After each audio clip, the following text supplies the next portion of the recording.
Саламатсыздар ма, қадірлі көрермендер, назарларыңызда Жан Сарай бағдарламасы. Сіздермен бірге Гүлжайнар Қайымқызы. Бүгінгі жексенбілік хабарымыздың қадірлі қонағы Қазақстанға еңбек сіңген әртісіміз, мемлекеттік дарын сыйлығының иегері Бақтияр Тайлақбаев туралы болмайық. Бақтияр, енді бүгінгі таңда мына өнерде, сахнада қандай жаңалықтар болып жатыр өзіңіздің жеке өміріңізде?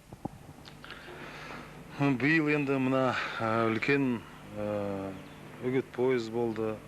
10 жылдық мына еліміздің тәуелсіздікке арналған. Одан кейін жақын арада Азия дауысы өтті, Қазақстан әндері байқауы.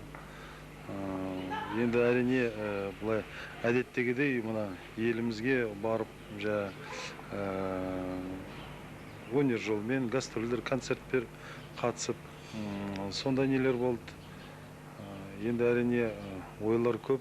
Болашақта өзімнің жеке Құда қаласа осы 1-2 айда компакт диск шығарам деп сондай ой бар. Ең тұңғыш бірінші рет. Одан кейін тағы мына аудио кассета, өткенде көпшілік сұрайды, көрермендер көшеде де кездесіп, басқа концертте де сахнаның артында келіп, амандасып, осындай көшеде нелерде кассетіңіз жоқ деп, қашан болады деп шығады. Енді сол қазір соған өзім жұмыс жасап, біраз уақытым соған бөліп жатырмын.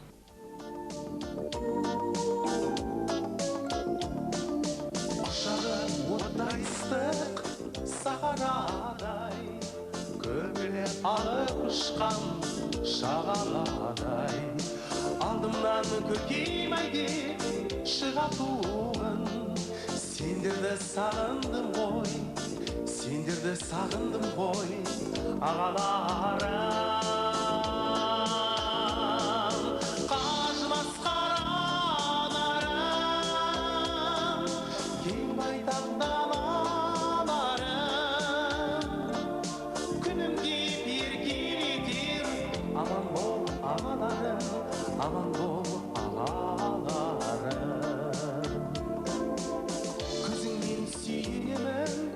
Қандай жақсы, сөзіңнен сүйенамын, балдай тәтті.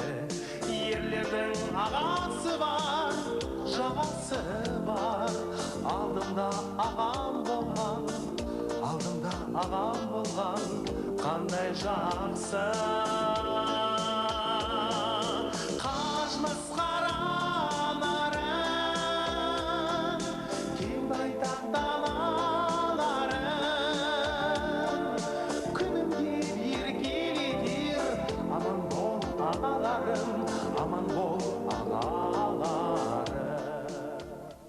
Шығармашылық кешіңіз жаңылмасам осыдан 4-5 жыл бұрын мына үлкен сахнада көпшілік жұртқа көрсетілді.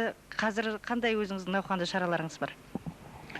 Сондай кеш менде тағы да бір концерттік жасаймын деп ойым бар, бірақ әрине оған енді әдеттегідей қазір де жасауға болады.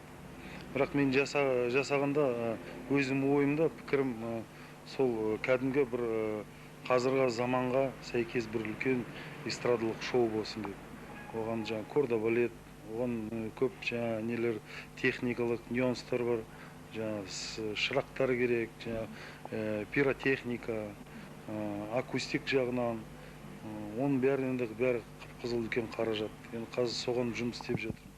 Соны енді бір жағынан өзім іздеп, енді еңбек жасап, концерт беріп, соны бәрін жасағаннан кейін бірақ шығарым келеді. Мысалы, кәдімгі үлкен проект болсын деп. Россиядағы сияқты мысалы роллар жасағанда кәдімгі Леонтьев, Киркоров сияқты. Енді ондай 100% болу мүмкін емес, бірақ соған енді шамалы жетуге деп ойым бар да. Оны енді жерде өзім өнер жағынан дайындылығым көп. Бірақ финансовық дайындылық біраз тірліктер қиындау болып тұрды. Өзіңізге демеуші деген қалталы кісілер өзі қолдау көрсете ме өнеріңізге? Бар, әрине ондай адамдар бар. Достар, көпшілік достарым ғой. Өзім семьямен араласқан ондай адамдар бар, азаматтар. Бірақ әрине олар енді көп көмектесе алмайды ғой, кейде сол мына бір кассета шығаруы мүмкін. Шын айтқанда мен өзім содан кейін көп бір жүріп, мысалы кейбір әншілер бар, сондай спонсордар жүреді, ана жаққа барып не алады, мына жаққа барып не алады. Мен ондай енді көп нәрсе ұнатпаймын. Адамдар өздері талпынып не алып тұрса, давай саған көмектесейік, осындай не алса, әрине. Содан кейін әркімнен мысалы алғың келмейді, оған қарыз болып қалып. Мысалы оған қалай қарайды, бір жерде бір дұрыс оны айта алмай қалса, мысалы мен не алдым деп. О жағынан да қарайсың енді адамдардың несіне. Соңғы уақытта өзіңіздің әндеріңізді орындап жүрсіз. Жалпы мына композиторлар қауымымен қандай қарым-қатынас, және осы әндер өзіңіздің бойыңыздан қашан шықты? Композиторлық сезіміңіз қашан оянды? Ол негізі енді бұрыннан бар еді ғой, әр өнер адамында бар ондай қабілет. Мен сөйтіп ойлаймын, бірақ ол енді профессионалдық дәрежеде, мысалы, мен бұрын өзім ойлайтын, ол ән деген, оны жазу деген, ол үлкен бір сол үлкен профессионалдық нәрсе ғой. Оған енді шынымен де адамның бір табиғи не болу керек. Сосын білім болу керек, оқу керек. Сосын соңғы кезде қарасам, кім болса да бір-екі әні әдеттегідей мелодия бір жасап, композитор болып шығады да, мен кімнен кеммін деп. Өйткені өзім бұрын студент кезімнен де, бірақ көпшілік орысша жазып жүрдім ғой енді, орысша оқығаннан кейін. Студент кезінен бастап өзім шығарған әндерім бар еді. Ол әлге дейін бар енді ол. Содан кейін бір 97 жылы Қазақстан әндерін байқау болды да, қарасам енді бір жаңа ән жоқ. Соған енді өзім ойым бар соған қатысуға. Сосын ашудан не қылып, әбден тырысып, сонда бір үміт жыры дейтін әнді шығарғам. Жүрекпен жүрек, тілекпенен тілек, лебізбенен лебіз сырласқанда, құрлықпен құрлық, теңізбенен теңіз, бейне қауышқандай емес пе? Көзіңмен көзім, өзіңменен өзім, сезімменен сезім сырласқанда,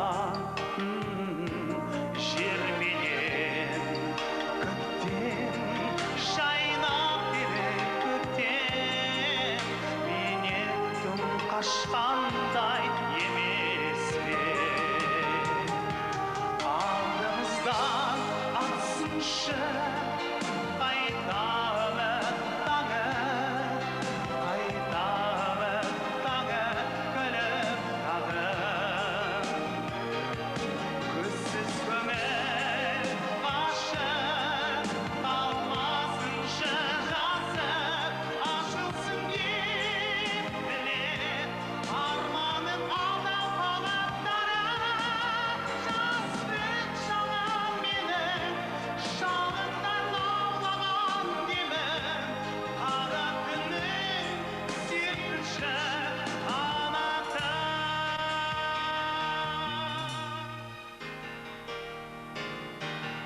Арман мен мақсат, шаттықпенен қайғы, жетелумен алға асыққанда,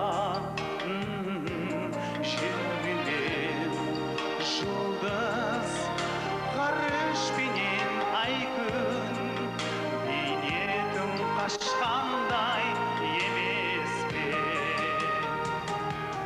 Алдымыздан атсыншы қайтамы таңы, қайтамы таңы күліп тағы.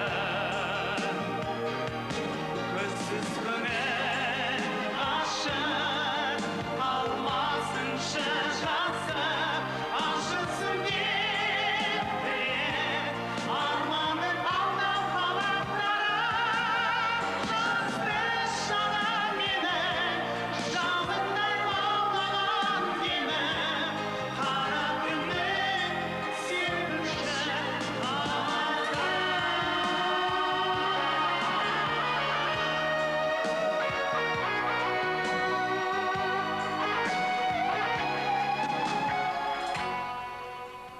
Заман талабына сай біздің әншілеріміз, әртістеріміз осы клип шығаруға қолдан келсе тырысып жатыр. Сізде де осы мына бірнеше осындай жақсы дүниелер бар ғой. Енді қазір 2-ақ клип қана бар. Тағы да енді клип түсіргім келеді. Бірақ ол әр клиптің өзі бұл қаражаты әжептәуір ғой енді. Бәрі енді қалай болса соған бәрі келеді. Бірақ әндер бар, соларды енді ойда бар оны жасауға. Жалпы қазақстандық клиптердің сапасы сіздің көңіліңізді қуанта ма? Кейбір әншілеріміз айтады, осы қазіргі клиптердің бәрі жай әншейін ертеректегі 60-70 жылдары қазақ теледидар түсірген жай көріністерден құралған, ешқандай мына ойы, ешқандай жаңағы қиялы осы өлеңге келе бермейді деп. Сіз бұған қандай пікір айтасыз? Ол рас, өткені клип деген нәрсе ол кәдімгі бір кино сияқты ғой. Әрине ол негізі нағыз клип ол ана кинопленкаға жасайды. Кодек деп бәріміз білеміз, оны жаңа проявка жасау керек. Одан кейін жаңа мына неге жаңа БХС, супер, телевизияда кассетаға көшіреді. Одан кейін телевизордан көрсетеді. Оны монтаж істеу керек. Бізде көпшілік жаңа нелерді кәдімгі телевизияда камерамен түсіреді. Мына жақта клип деп аталады. Ол клип енді деп атауға болмайды, өйткені жаңа халықаралық өзінің бір стандарттары бар, дүние жүзінде стандарттар бар. Әрине енді бізде енді ондай әлі рынок нашарлау. Рынок неге нашарлау? Өйткені біздің артистер өте бай тұрмайды. Ол мысалы мен кәдімгі $1 миллион өзімді қалтымда болса, мен әрине ол клиптерді сапасы, кассеттерді, әндерді біз кейде айтады, неге россиялық Россия шетелді мықты әндер шығарады, не алады. Бізде мысалы дауыстарымыз кем емес. Мысалы мен айтайын, біраз әншілер, мысалы мен өзімді де айтайын, мысалы талай Россияның әншілердің дауысым кем емес. Тек қана оны жасау техникалық, кәдімгі стандартқа әкелу. Оған көп нелер керек енді. Көп дүние керек, көп нәрселер керек, техникалық моменттер. Сол сияқты әрине бізде енді әрі рынок төмендеу.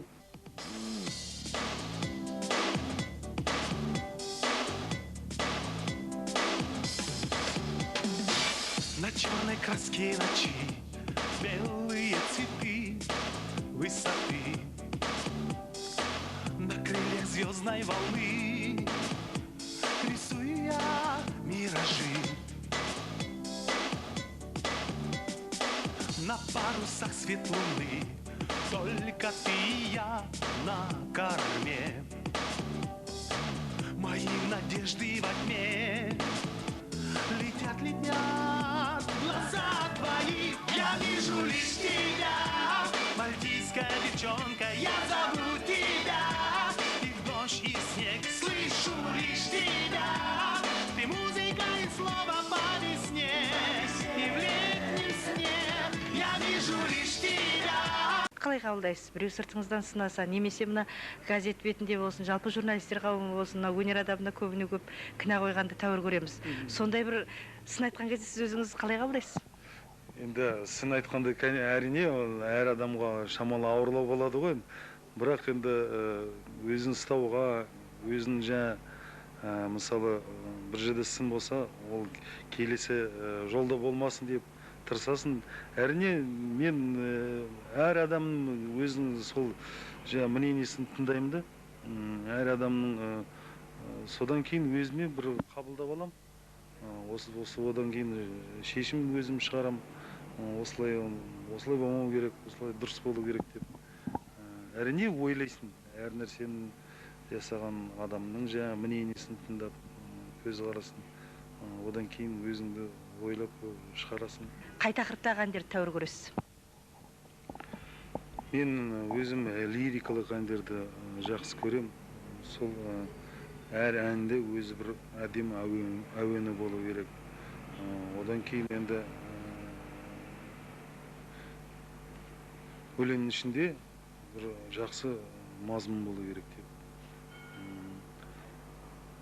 Енді былай ана әнді ұнатамын, мына әнді ұнатпаймын деп айта алмаймын енді. Өйткені әр әнді шын айтқанда енді дайындап жатқанда сол әнге ғашық боласың. Соны ұнап тұр, соны мына жақтың дауысын шешіліп, кәдімгі төгіліп айтасың. Біраздан кейін оны орындағаннан кейін ол әніне шаршап қаласың. Жаңа ән жазсаң, бүкіл махаббатың соған кетеді. Әр әннің өзінің ерекше орны бар ғой. Мен мысалы анау жақсы, мынау жаман деп айта алмаймын. Әрине оның ішінде мықты әндерде де бар. Әшейін мына коммерциялық әндер де бар. Қазір заманда айтады ғой, попса дейді. Сонда модный әндер істеу керек. Әр заманға қарай. Мысалы менде де содан қалғым келмейді. Сондай әндерді жасауға тырысам. Бірақ мысалы соңғы кезде өзім ұнайтын итальянша орындап жүрмін, Карузаға арнау. Сол ән ұнайды маған мысалы. Өйткені жерде өзім табиғи мына жүрегімдегі, даусымдағы бәрі шығып тұрады. Соны мен сеземін. Даусымда да өзіне төгіліп атады. Сол ән ұнайды.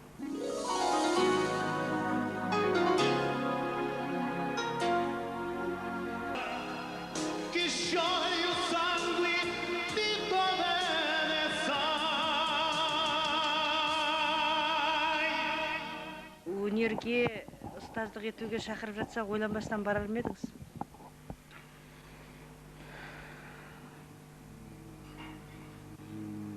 Енді жаңа мен айттым ғой, сондай жаңа неге колледжге шақырып жатыр. Одан кейін мұна өнер академиясына жүрген атындағы соғанда шақыру бар. Қазір мұна Қызылордадағы Қорқыт атындағы университетте де оғанда да шақырды. Мен мастер-класс аш деп, жаңа ИО доцент маған бір должность берді. Негізі әлі мен оны бастаған жоқпын. Мына қазір күзден сентябрьден ондай сол мастер-классты ашамын деп. Енді өткені өзім елім болғаннан кейін сыр еліне енді менің бір шамалы еңбегім болсын деп өзім сахнада 18 жыл болды ғой. Сол білімді соған қалдырайын деп. Ол да ой бар. Әрине соған бәрі келе жатыр. Өткені қазірде да студияда мысалы әншілер жазуға келеді ғой. Сол кезде ән жаздырғанда мен оларды үйрете бастаймын. Мына нотаны былай алу керек, мына дыбысты былай шығару керек деп өзім постановка жасап уже үйретіп тұрамын. Өткені мен көріп тұрмын ғой, мына жерде былай болу керек деп. Әне шыдамай оның өзім беріп тұрамын. Сұрамаса да. Ұстаз болуға қабілетіңіз оянып келатыр ғой. Иә, бар енді. Өнерден өзге арнаға, басқа салаға кетіп қалам деп кейде ойламайсыз ба? Жалпы кәсібіңізді ауыстырғыңыз келмей ма? Осы жақынада мен бір Мұрат Ерғалиев, Азидосының президенті бар. Екеуміз сөйлескенде бір әңгіме болып қалды да, айтты да, Бақтияр, мынау сенің тағдырың деп. Сен бұл тағдырдан кете алмайсың. Ол шынымен де солай ғой. Мысалы, ол кісінің Азидос фестиваль соның тағдыры. Мысалы, менің тағдырым сол әншілік. Мен бұдан енді біз әнші болып қалдық. Сол орынға келдік. Бұдан біз енді кете алмаймыз. Әрине, ертең сол ұстаздыққа сол уақыт келеді. Ертең өзіміздің жаңа шыққан тәрбиелеген жастармен мүмкін мақтанамыз. Біздің сол жеткеніміз, өзіміздің еңбегіміз сол болатын шығар. Бірақ әрине әлі мен де жаспын, әлі ойларым көп. Концерттер, үлкен бір шоу жасағым келеді. Бақтияр шоу дейтін. Үлкен мүмкін на телевидение бір передача ашам ба деп. Сондай ойым бар. Мына студиям бар өзімнің. Сол студиясы техникалық жағынан, сапа жағынан көтерілсін деп, соған да еңбек жасап жүрмін. Өйткені ол студияны ашуға да біраз жылдар, біраз уақыт кетті. Қаншама бизнесмен де айналыстым. 5 жылдай бір кезім болды, сондай өнерді ұмытып бара кетті. Әбден бизнеске салып, кейде сондай нелер моменттер болды. Вагондарды өзім қаптырдым. Үлгермей жатыр, өзім тасып жүрдім. Өйткені соның бәрін сол студияға, соның арқасында студия аштырдым. Ол бәрі кішкентай бір арзан зат емес қой, қымбат нәрселер бәрі. Соған еңбек қаншама жасадым. Мына қазір компакт диск шығарамын, клиптер жасағым келеді. Сахнада жүргеннен кейін әншілер қауымның арасында әртүрлі қызықты оқиға болып жатады. Сіз сахнаға шыққан кезде көпшілік байқай қалмаған, есіңізде қалған бір күлкілі оқиғаны айтып бере аласыз ба? Болгарияға барғанда конкурста мен ең үшінші күн ғой, 3 айын орындадық қой. Ең соңғы күнге мен 24 әнші болды да, мен 22-ші болдым. Жеребьевка дейді ғой. Сонда бір Египеттің Мұстафа дейтін бір жігіт. Енді шамалы түркше біледі өзі. Қазақша енді аралы сөзден не oldu да, екеуміз бір комнатта бір шешініп, киініп дайындалып жатты еді. Содан кейін ана несін ол шығып кетті да. Ол менің алдымда 20-ші ма, 21-ші мен алдымда болды. Сол шықты да есікті жауып кетті. Есік жабылып қалды. Ішінде ашылмайды да. Сол әдейі жасаған жоқ негізі. Бірақ сол байқамай. Мен уже шақырып отыр да, мен ойбайлап отырмын да жоқ.